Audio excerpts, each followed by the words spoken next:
Shaw 66.4. They're fourth best. That kind of cancels out, but Union's got scores. And until today, Shaw really only had maybe one, maybe two scores. Raheem Smith being one, and Caldwood being the other guy. And today, a come-out party for Dwight Bell. As again, the junior out of Washington at Woodson High School has knocked down 4 threes to help his club lead here by 10. I mean, Bellows had 2 games this year where he scored double figures, and 11 is his high against Virginia State. So, I mean, what's that tell you today? 10 on the shot clock as Johnson will misfire. Rebound comes off. This is Redford on the move for the Panthers. Drops it off to McDonald. Left-handed layup is going to be no good. They battle for it underneath. Shaw cleans it up. As they clean it up, and out it comes ahead from David Jones. In traffic, there'll be a whistle and a foul. It would count if it goes. It does not. And Michael Smith will shoot 2. So the personal foul is called on Brandon Ryerson as he gets his first personal foul, and free throws are coming up for Michael Smith when we return. 10-point lead for Shaw, second of the quarterfinals from the CIAA tournament.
"65 years and getting better every year." The 2010 Ford CIAA Basketball Championship quarterfinal round for the men.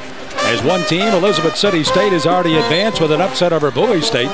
And now Shaw has a 10-point lead over the third-seeded Panthers of Virginia Union. And Coach Willard Coker rather animated down in that huddle for his team. And on the opposite end, of course, Cleo Hill also trying to just keep things going the way they're going now for Shaw. He is not a happy camper. Had a chance to MC a dinner back in April of last year that his sister, Juana Coker, had for the family. A brother that had a birthday along with Coach Coker, and it was absolutely a great thing. Had a lot of old former players and grew up in Winston-Salem area, and a lot of love for him. He's had a great basketball background at Reynolds High School and then eventually Virginia Union, and Dave Roberts. Dave came down. It was really a nice thing and just great to be a part of it. But they love him in Winston-Salem. By the way, that's StanLuter.IWillAppearAnywhere.com. If you're paying, I'm playing. He's there. Couple of foul shots again by Shaw. Makes it now a 26-14, 12-point lead. Here again for Shaw as they have commanded here in this first half.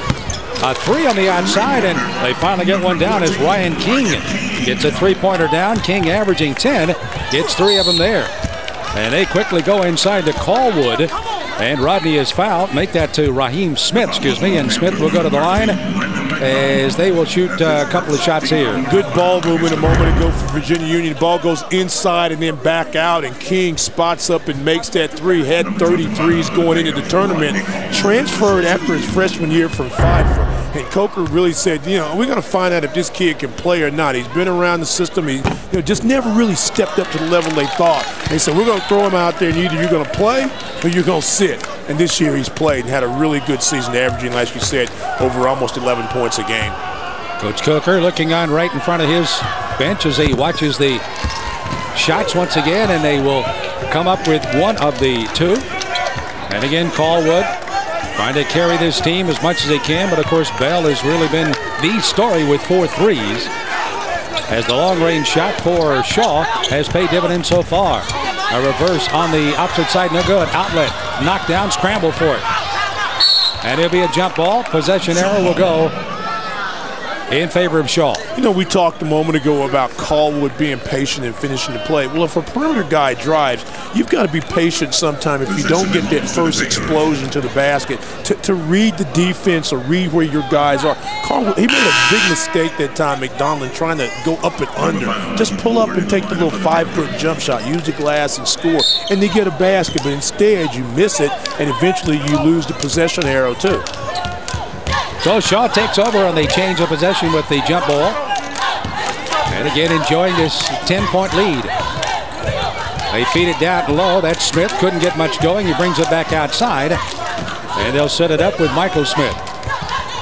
Raheem and Michael not related to each other as the jump shot out of left-hand corner. No good. Rebound comes off, and here come the Panthers. They've got the big fella posting up inside, but instead they take it to the opposite side. 23 on the shot clock, under 6 minutes to go in the first half.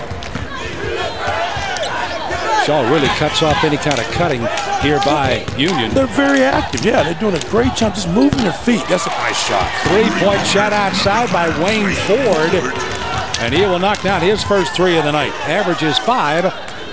And he's halfway there with that 3. Learning the system, only a sophomore. They think that he could be maybe one of the next good guards. Nice pass. So the pass inside will result in the basket, and a personal foul will call on Ramsey. Send a cutter through, opens up, and then you just flash a post to the middle of the floor. And again, you've got to defend the cutters, and then you got to step on ball side or the high side. David Jones just sets the screen, flashes, turns, and he's going to go to the free throw line. David Jones with shoot 1. So a good look at David Jones from Silver Springs, Maryland. A 6'5" junior. Misses his free throw and grabbed out of midair that time by Redford. The Panthers trailing here by 9 points at 29-20.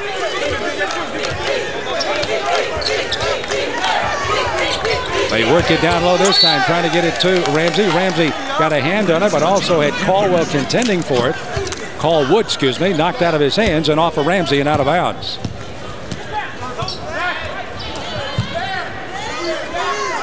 Shaw very patient with the ball now with that lead and 5 minutes to go in the half. You know, they're another team that would like to put some points on the board. They'd be very happy with the 50s or 60s. Yeah, well, but they haven't. They'd like to. They just haven't shot the ball well enough this year at times to put points on the board.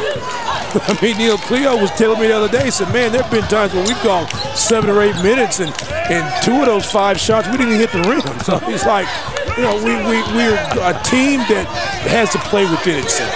So far, they've done that. Out to Redford. Redford head of the key. Jumpers, no. Good inside screen that time by Michael Smith. For the rebound, gets it ahead, and a driving layup is up and good by David Jones. I'm going to say this one a little bit earlier than I did the other one. I'm smelling upset. Okay? I'm going to put it out there now. I waited till the second half early to say it the other game. I was right, but I just waited too long. This time, I'm going to put it out there quicker so that we have time to marinate on it. And they force Union into making a mistake using that sideline. As that time, Ryan King stepped on the sideline out of bounds. Turnover on Union. That, by the way, is their 5th of the night. A minute ago, you saw a double team and a kick out to Redford, and he wasn't ready to shoot. He's got a double clutch, put it to the floor. He eventually takes a shot. It's missed. There's nobody back. They have the long rebound and then the push ahead for the easy layup. Those are the type of plays in a game like this, in a night like this, or afternoon like this, that get you beat. Ball knocked out of bounds. Last touch by Union. King got a hand on it. And as he knocks it away, we've got a full timeout. Under 4 minutes to go in the first half. Quarterfinal game number 2. Elizabeth City is already in the semis. They'll play the winner of this one with Shaw leading by 11.